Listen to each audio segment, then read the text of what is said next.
The Matrix is one of the greatest metaphors ever. Machines invented to make human life easier end up enslaving humanity. This is the most common theme in dystopian science fiction.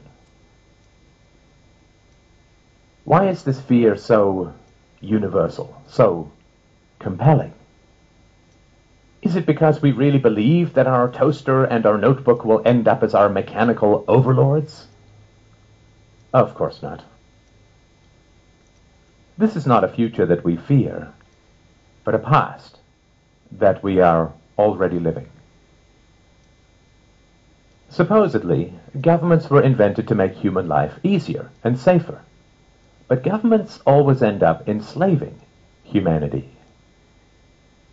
That which we create to, quote, serve us, ends up ruling us. The U.S. government, by and for the people, now imprisons millions, takes half the national income by force, overregulates, punishes, tortures, slaughters foreigners, invades countries, overthrows governments, imposes 700 imperialistic bases overseas, inflates the currency, and crushes future generations with massive debts. That which we create to serve us ends up ruling us. The problem with the state as servant thesis is that it is historically completely false, both empirically and logically. The idea that states were voluntarily invented by citizens to enhance their own security is utterly untrue. Before governments in tribal times, human beings could only produce what they consumed. There was no excess production of food or other resources. Thus there was no point owning slaves, because the slave could not produce any excess that could be stolen by the master. If a horse pulling a plow can only produce enough additional food to feed the horse, there's no point hunting, capturing, and breaking in a horse. However, when agricultural improvements allowed for the creation of excess crops, suddenly it became highly advantageous to own human beings.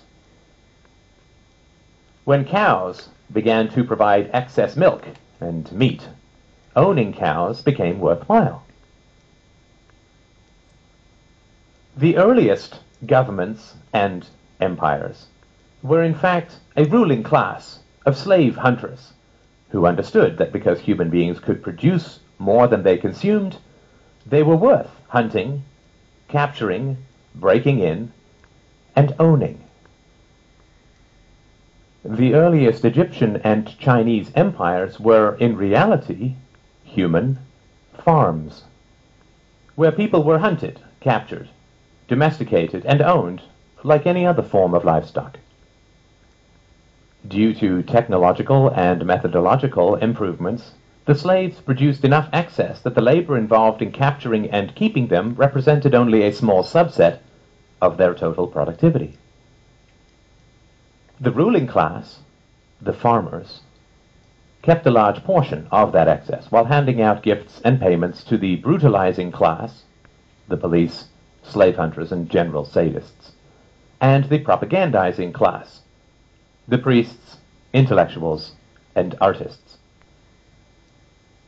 This situation continued for thousands of years, until the 16th to 17th centuries, when again, massive improvements in agricultural organization and technology created the second wave of excess productivity.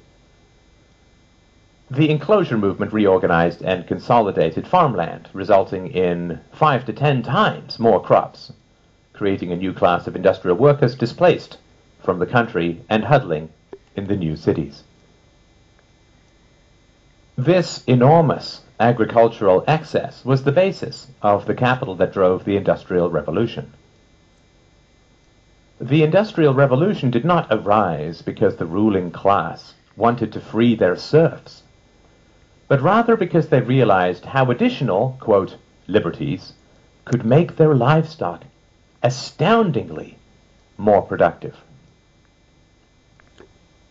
When cows are placed in very confining stalls, they beat their heads against the walls, resulting in injuries and infections. Thus, farmers now give them more room, not because they want to set their cows free, but rather because they want greater productivity and lower costs. The next stop after free range is not freedom. The rise of state capitalism in the 19th century was actually the rise of free-range serfdom. Additional liberties were granted to the human livestock, not with the goal of setting them free, but rather with the goal of increasing their productivity. Of course, intellectuals, artists, and priests were, and are, well paid to conceal this reality. The great problem of modern human livestock ownership is the challenge of enthusiasm. State capitalism only works when the entrepreneurial spirit drives creativity and productivity in the economy. However, excess productivity always creates a larger state and swells the ruling classes and their dependents, which eats into the motivation for additional productivity. Taxes and regulations.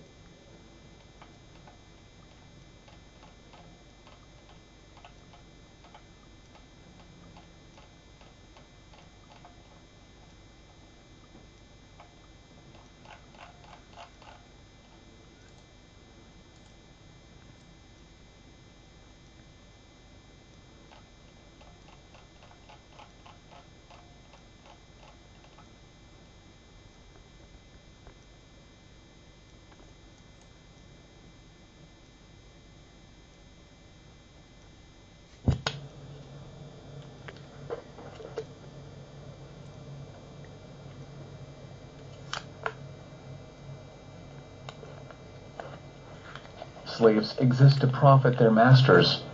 Employees exist to profit their employers. Here, there is no difference. The exploited party is used to enrich the exploiter.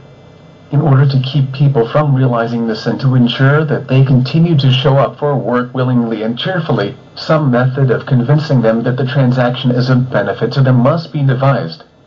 This is where consumerism comes in. By promoting the idea that personal status and worth are determined by the ownership of property, the capitalist masters can ensure a sufficient supply of willing workers. The media is a tool of consumerist indoctrination. Through a constant stream of television programming and other media content, advertisers are free to promote the idea that the more we consume, the more we are worth as human beings. We are continually exposed to glorified images of wealth and glamour intended to provoke imitative reactions. Every little girl wants to be like the latest millionaire pop star. Every little boy wants to be like the latest millionaire athlete. Every grown woman wants to be like the latest millionaire career woman. Every grown man wants to be like the latest captain of industry. And to get there, we are told, all we need to do is work hard. What we are not told, of course, is that like an illegal pyramid scheme, capitalist economic theory requires a much greater supply of losers than winners. In order to get rich, every Donald Trump relies on a host of supporting workers, whose level of financial success is inversely proportional to the number of people employed in his capacity. The typical rich capitalist employs a few wealthy executives, a few more comfortably affluent managers, a greater number of middle-class office professionals, and a great many comparatively low-paid production workers. Whether this production work is done on an assembly line or a cubicle is immaterial. In fact, more and more white-collar companies are explicitly referring to their large low-paid departments as production. But it is not enough to say that capitalism resembles a pyramid scheme. The reality is much worse. It is also an enormous birth lottery. Successful capitalists like to promote the idea that their success is due to some personal triumph creditable only to them as individuals. But in reality, our fitness to compete economically is largely determined by factors outside our control, such as genetics, upbringing, environmental influences on childhood development, etc. We are not to know this, however, for the obvious reason that it undermines the consumerist message, just work hard and you can have it all too. Bill Gates did it, and so can you. The simple fact that we are not all Bill Gates is never mentioned. Capitalist societies praise individualism everywhere except in the economic realm. Economically, we are all supposed to be identical. It is as if we are to believe that we all grew up in the same household, with the same parents, the same genes, the same childhood influences, etc. As absurd as this assertion may seem at first glance, it is clearly supported by the very basis of the work and consume message, the idea that anyone can do it. Somehow, we are supposed to believe the plainly absurd idea that any of us can be the next Bill Gates.